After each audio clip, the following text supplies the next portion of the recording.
নমস্কার বন্ধুরা, রনিতাস ফুড প্রেজে সকল বন্ধুকে স্বাগত জানিয়ে আবারও একবার চলে এসেছি আপনাদের জন্য নতুন একটি রেসিপির ভিডিও নিয়ে। আজকে আমি 1 কাপ সুজি দিয়ে দারুণ মজাদার একটি নাস্তার রেসিপি আপনাদের সঙ্গে শেয়ার করব। আপনাদের হাতে যদি সময় খুবই কম থাকে আর আপনারা যদি খুবই নরম তুলতুলে এইরকম নাস্তার রেসিপি তৈরি করতে চান, তাহলে এই রেসিপিটি অবশ্যই একবার ট্রাই করবেন, দেখবেন সকলেরই খুব ভালো লাগবে।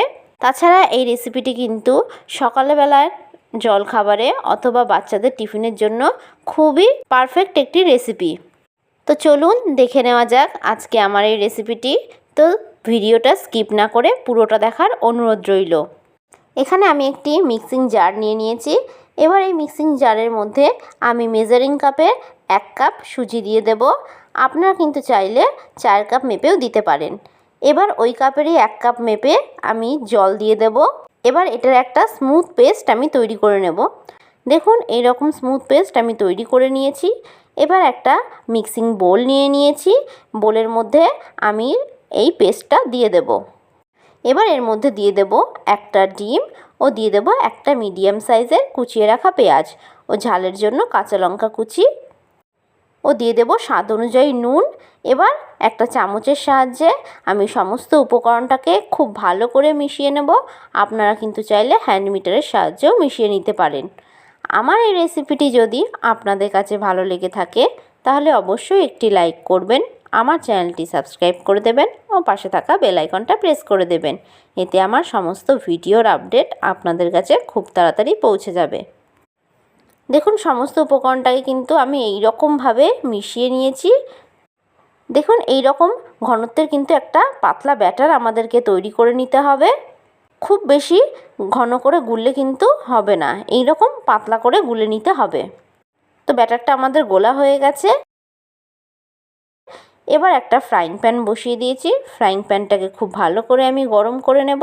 ফ্রাইং প্যানটা গরম হয়ে গেলে আমি এর মধ্যে রিফাইন তেল ব্রাশ করে দেব। এরকমভাবে আমি পুরো ফ্রাইং প্যানে তেল ব্রাশ করে দিয়েছি। এবার এর মধ্যে মেজারিং কাপের 1 কাপ পরিমাণে আমি মিশ্রণটা দিয়ে দেব। মিশ্রণটা দিয়ে প্যানটাকে ঘুরিয়ে আমি চারিদিক এইভাবে ছড়িয়ে নেব। দেখুন উপরের দিকটা কিন্তু পুরোটা এরকমভাবে শুকিয়ে এসেছে। 1 মিনিটটা কিন্তু তাহলে খুব ভালো করে হয়ে গেছে। এবার আমি এর উপর থেকে আর একটু তেল ব্রাশ করে দেব। এবার একটা স্প্যাচুলা দিয়ে আমি এটাকে উল্টে দেব। এই পিঠটাকেও আমি একটু ভেজে নেব। এই পিঠটা খুব ভালো করে ভাজা হয়ে গেলে আমি এইরকমভাবে স্প্যাচুলার সাহায্যে ভাঁজ করে দেব। আমি কিন্তু পাটিসাপটার মতো এটাকে ভাঁজ করে দিয়েছি। আপনারা চাইলে কিন্তু দুভাজও করে নিতে পারেন। এবার এটাকে দুদিকটাই একটু চেপে চেপে ভেজে নেব। এই অবস্থায় কিন্তু গ্যাসের ফ্লেমটাকে অবশ্যই মিডিয়ামে রেখে করবেন। তো দেখুন খুব ভালো করে ভাজা হয়ে গেছে। এবার আমি নাস্তাগুলিকে অন্য একটি পাত্রে তুলে নেব। একইভাবে আমি পরের নাস্তাটিও ভেজে নেব। এই নাস্তাগুলি কিন্তু খেতে খুবই সুস্বাদু হয় আর এটি কিন্তু খুবই সফট ও নরম হয়। আপনারা ঝটপট কোনো নাস্তা তৈরি করতে চাইলে কিন্তু এই রেসিপিটি ট্রাই করতে পারেন। এটি কিন্তু খেতে খুবই ভালো হয়।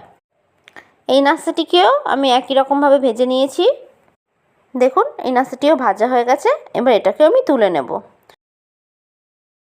তো দেখুন খুব সুন্দরভাবে তৈরি হয়ে গেছে আমাদের এই নাস্তার রেসিপিটি। দেখুন কতটা সফট ও নরম হয়েছে। ঘরে কিছু না থাকলে হাতের সামনে থাকা মাত্র কয়েকটি উপকরণ দিয়ে কিন্তু এই নাস্তাটি তৈরি হয়ে যায়। আপনারা অবশ্যই এই রেসিপিটি বাড়িতে একবার হলেও ট্রাই করবেন, দেখবেন বাড়ির সকলেরই খুবই পছন্দ হবে।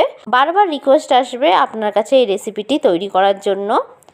আমার এই রেসিপিটি যদি আপনাদের কাছে ভালো লেগে থাকে তাহলে অবশ্যই একটি লাইক করবেন, আমার চ্যানেলটি সাবস্ক্রাইব করে দেবেন ও পাশে থাকা বেল আইকনটা প্রেস করে দেবেন। এতে আমার সমস্ত ভিডিওর আপডেট আপনাদের কাছে খুব তাড়াতাড়ি পৌঁছে যাবে। আশা করি আপনারা সকলে ভালো থাকবেন, সুস্থ থাকবেন। ধন্যবাদ।